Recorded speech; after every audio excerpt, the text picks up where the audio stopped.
اعوذ باللہ من الشیطان الرجیم۔ پناہ مانگتا ہوں میں اللہ کی شیطان مردود کے شر سے۔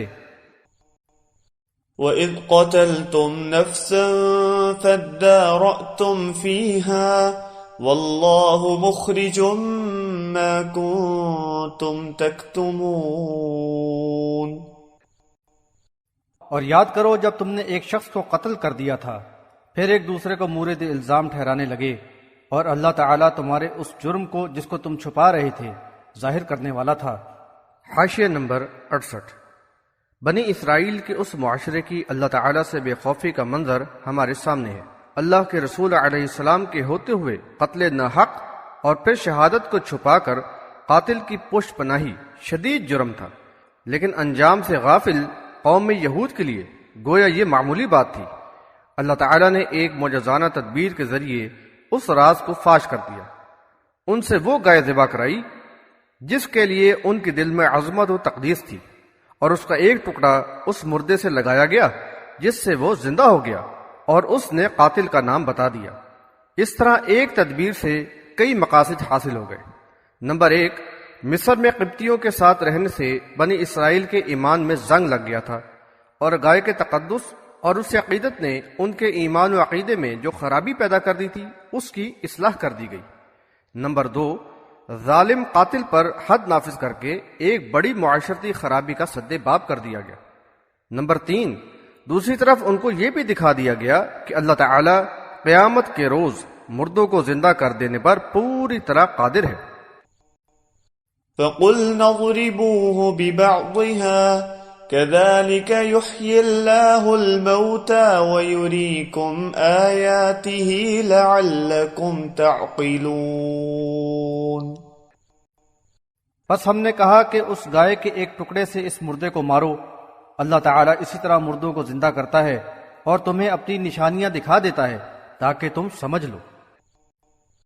ثُمَّ قَسَتْ قُلُوبُكُم مِّن بَعْدِ ذَلِكَ فَهِيَ كَالْحِجَارَةِ أَوْ أَشَدُّ قَسْوَةً وَإِنَّ مِنَ الْحِجَارَةِ لَمَا يَتَفَجَّرُ مِنْهُ الْأَنْهَارُ وَإِنَّ مِنْهَا لَمَا يَشَّقَّقُ فَيَخْرُجُ مِنْهُ الْمَاءُ وَإِنَّ مِنْهَا لَمَا يَهْبِطُ مِنْ خَشْيَةِ اللَّهِ وَمَا اللَّهُ بِغَافِلٍ عَمَّا تَعْمَلُونَ۔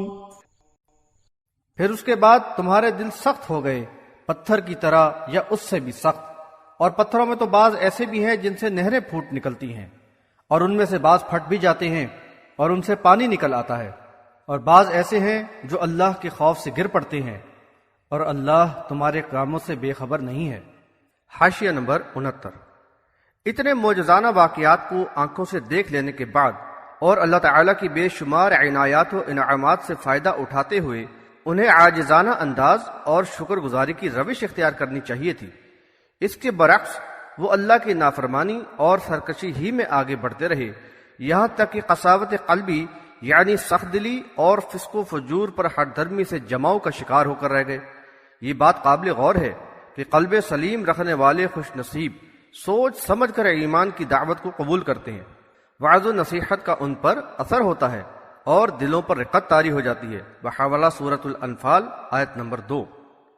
فکر آخرت سے عمل صالح کا شوق پیدا ہوتا ہے اور اصلاح کا جذبہ بیدار رہتا ہے، اور وہ اللہ اور رسول سے کیے ہوئے عہد کی پابندی کرتے ہوئے اپنے اندر مومنانہ اوصاف کو پروان چڑھاتے رہتے ہیں۔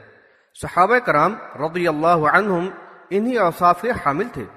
اس کے برعکس آخرت سے بے پرواہ قوم یہود میں مسلسل عہد شکنی اور اللہ کی نافرمانی کے سبب جمود و بے حسی کی کیفیت میں اضافہ ہی ہوتا رہا، یہاں تک کہ وہ ایسے سخت دل ہو گئے کہ اللہ اور یوم آخرت کے ذکر اور وعظ و نصیحت نے ان پر کوئی اثر نہ کیا اور نہ ان میں کوئی تبدیلی آئی، اور بالآخر وہ اللہ کی لعنت اور سخت دلی کا ہی شکار ہو کر رہ گئے۔ بحوالہ سورۃ المائدہ آیت نمبر 13۔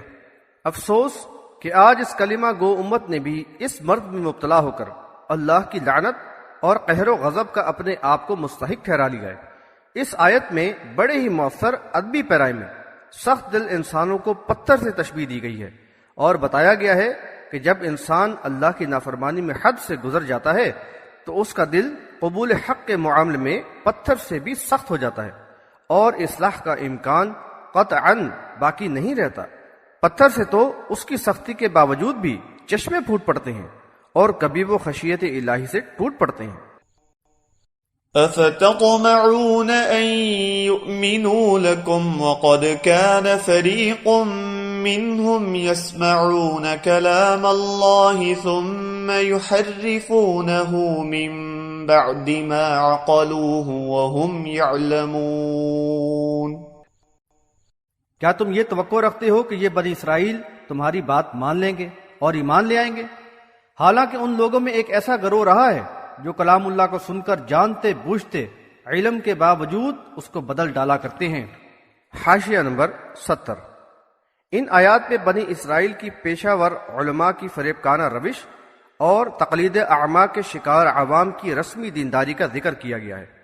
کتاب اللہ جو انسانوں کے لیے ذریعہ ہدایت ہوتی ہے، اس کی طرف رجوع کرنے کی بجائے آبائی دین، بزرگوں کی اقوال اور ورثے میں ملے ہوئے توہمات، باطل نظریات اور رسم و رواج ہی کو دین کا نام دے دیا جاتا ہے۔ عوام علماء و مشائخ پر اندھے اعتماد کو بزرگوں کی تعظیم کا نام دے کر ان کو تنقید سے بالاتر قرار دیتے ہیں، جبکہ یہ پیشور علماء و مشائخ آخرت سے قطعاً غافل ہو کر اس صورتحال سے فائدہ اٹھاتے ہوئے دین کو کمائی کا ذریعہ بنا کر دنیاوی فوائد سمیٹنے میں لگ جاتے ہیں۔ ان پیشور علماء کی مفاد پرستانہ روش پر یہاں بڑا مؤثر تبصرہ کیا گیا ہے۔ کلام اللہ کو سن کر تحریف اور دانستہ اس میں تبدیلی کر کے لوگوں کے سامنے پیش کرنا گویا ان کا ذوق بن گیا ہے، تاکہ ان کے دنیاوی مفادات پر زد نہ پڑنے پائے۔ وَإِذَا لَقُوا الَّذِينَ آمَنُوا قَالُوا آمَنَّا وَإِذَا خَلَا بَعْضُهُمْ إِلَى بَعْضٍ قَالُوا أَتُحَدِّثُونَهُم بِمَا فَتَحَ اللَّهُ عَلَيْكُمْ لِيُحَاجُّوكُم بِهِ عِندَ رَبِّكُمْ افلا تعقلون۔ جب وہ مومنوں سے ملتے ہیں تو کہتے ہیں کہ ہم ایمان لے آئے، اور جب ایک دوسرے کے ساتھ اکیلے ہوتے ہیں تو کہتے ہیں کیا تم ان مومنوں سے وہ باتیں بیان کرتے ہو جو اللہ نے تم پر کھولی ہیں، تاکہ وہ تمہارے رب کے پاس ان باتوں کو تمہارے خلاف بطور حجت پیش کریں؟ کیا تم عقل سے کام نہیں لیتے؟ حاشیہ نمبر 71۔ دعوت حق کے معاملے میں بھی ان کا رویہ منافقانہ و فریب کارانہ ہے۔ ایمان تو لاتے نہیں، البتہ نئے ایمان لانے والوں کو فریب دے کر ظاہر یہی کرتے ہیں کہ ایمان لے آئے ہیں، تاکہ ان کو یہ موقع حاصل رہے کہ ایمان والوں کو ورغلا کر اصل دین سے برگشتہ کریں اور اپنے ساتھ ملائے رکھیں۔ بحوالہ سورہ آل عمران آیت نمبر 99۔ ایمان والوں کو ہوشیار کیا گیا ہے کہ وہ ان فریب کاروں سے توقع نہ رکھیں کہ یہ ان کی طرح ایمان لے آئیں گے۔ ایک طرف تو یہ ایمان والوں کو دھوکہ دے کر ان سے ملتے رہتے ہیں، تو دوسری طرف اپنے ہم مسلکوں کو پٹی پڑھاتے رہتے ہیں کہ اپنے خصوصی مذہبی رازوں کو مسلمانوں پہ کیوں ظاہر کرتے ہو؟ ایسا نہ ہو کہ وہ اللہ کے ہاں تمہاری ان باتوں کو تمہارے خلاف دلیل کے طور پہ پیش کریں اور تم پر حجت قائم کر دیں۔ کیا اللہ تعالیٰ کے بارے میں ان کا یہ گمان ہے کہ وہ ان کے کھلے اور چھپے حالات سے بے خبر ہے؟ معاذ اللہ۔ اولا يعلمون ان اللہ يعلم ما يسرون وما يعلنون۔ کیا وہ نہیں جانتے کہ اللہ کو تو خوب معلوم ہے جو وہ چھپاتے اور ظاہر کرتے ہیں۔ ومنهم أميون لا يعلمون الكتاب إلا أماني وإن هم إلا يظنون۔ اور ان میں سے بعض ان پڑھ ہیں جو کتاب کا تو کچھ بھی علم نہیں رکھتے، البتہ انہوں نے بس کچھ امیدیں باندھ رکھی ہیں اور محض وہم اور گمان کو سہارا بنائے بیٹھے ہیں۔ حاشیہ نمبر 72۔ اور ان میں کتاب کا علم نہ رکھنے والے ان کے ان پڑھ مقلدین کا یہ حال ہے کہ وہ ان پیشہ وروں کے ہاتھوں بالکل ہی بے بس ہیں، ان کو جس طرف ہانک دیا جاتا ہے آنکھ بند کر کے چل پڑتے ہیں، جیسا کہ آج کی کلمہ گو لوگوں کی اکثریت کا حال ہے۔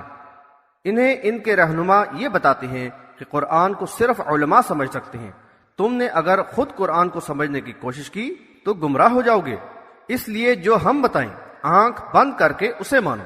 اللہ تک پہنچے ہوئے بزرگوں کے ملفوظات اور حکایات اولیاء پڑھو، ختم شریف کرو، زعفرانی نقش اور کالے بکرے سے آفتیں ٹالو، کسی پیر کامل کے مرید ہو جاؤ، بس بیڑا پار ہو جائے گا۔ الغرض ان کی ساری دینداری کا دار و مدار انہی توہمات و رسومات پر ہے۔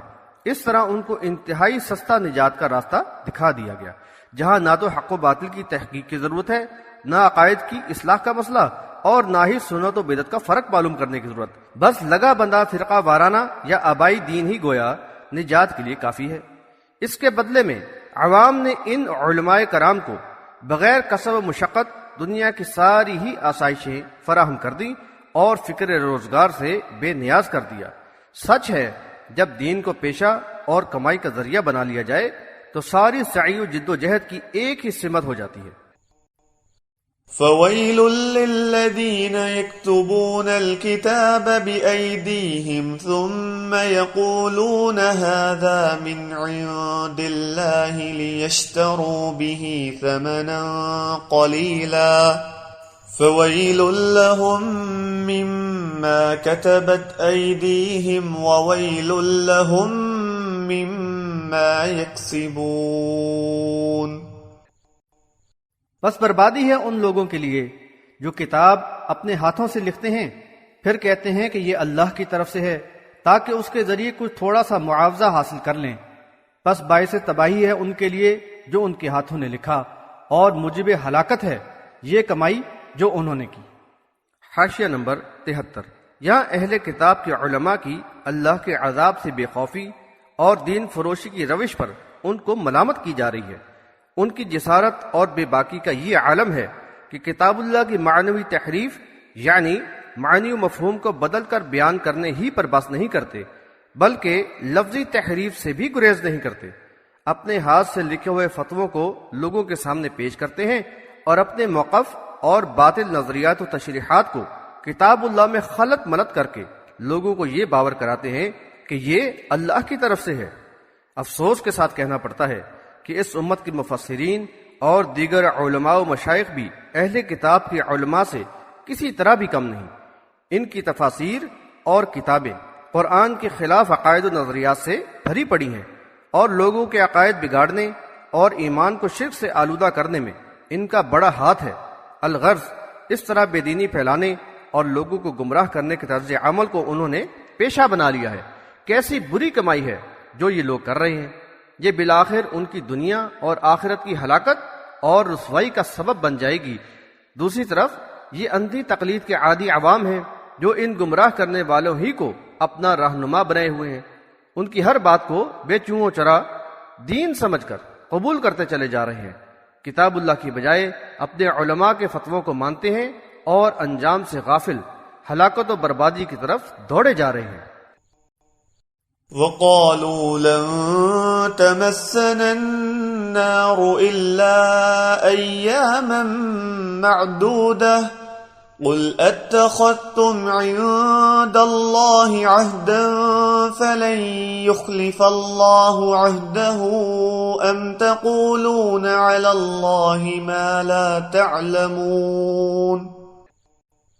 اور وہ کہتے ہیں کہ جہنم کی آگ ان کو ہرگز نہ چھوئے گی مگر گنتی کے چند روز۔ کہو کہ کیا تم نے اللہ سے کوئی عہد لے لیا ہے کہ اللہ اپنے عہد کی خلاف ورزی نہ کرے گا، یا اللہ سے وہ باتیں منسوب کر رہے ہو جن کو تم نہیں جانتے۔ حاشیہ نمبر 74۔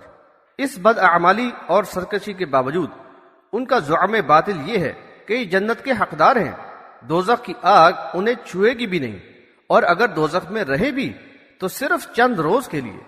دراصل یہ اس خوش فہمی میں مبتلا ہیں کہ اللہ کے محبوب بندوں کے سلسلے سے وابستہ ہونے کی وجہ سے یہ خود اللہ کے محبوب ہیں، بحوالہ سورۃ المائدہ آیت نمبر 18۔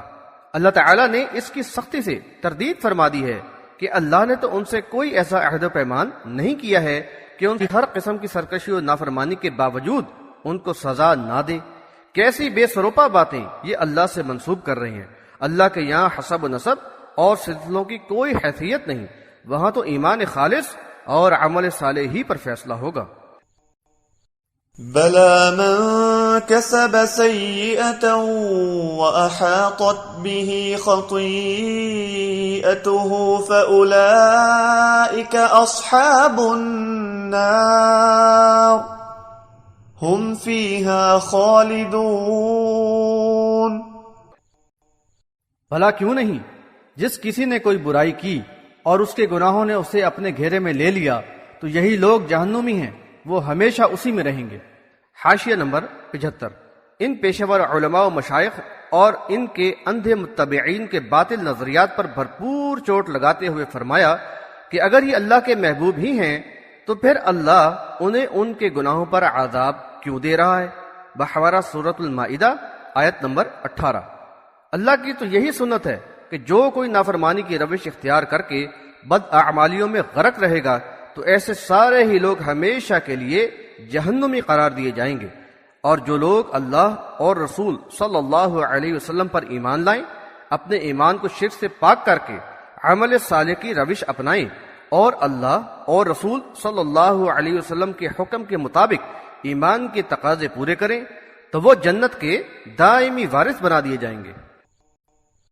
والذين آمنوا وعملوا الصالحات أولئك أصحاب الجنة هم فيها خالدون۔